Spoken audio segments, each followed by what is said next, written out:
بسم اللہ الرحمن الرحیم۔ السلام علیکم ورحمۃ اللہ وبرکاتہ۔ حضرت ابو ہریرہ رضی اللہ عنہ سے روایت ہے کہ ایک آدمی نے بارگاہ رسالت میں عرض کی، یا رسول اللہ صلی اللہ علیہ وآلہ وسلم سب سے بہتر کون ہے؟ آپ صلی اللہ علیہ وآلہ وسلم نے فرمایا، جس کی عمر طویل اور عمل اچھا ہو۔ پوچھا گیا، سب سے برا کون ہے؟ آپ صلی اللہ علیہ وآلہ وسلم نے فرمایا، جس کی عمر لمبی اور عمل برا ہو۔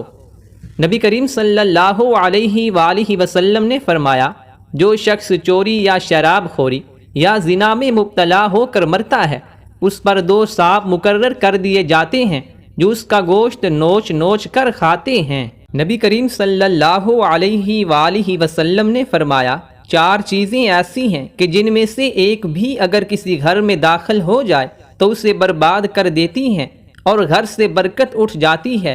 وہ 4 چیزیں یہ ہیں: 1 خیانت، دوسرا چوری، تیسرا شراب خوری اور چوتھا زنا ہے۔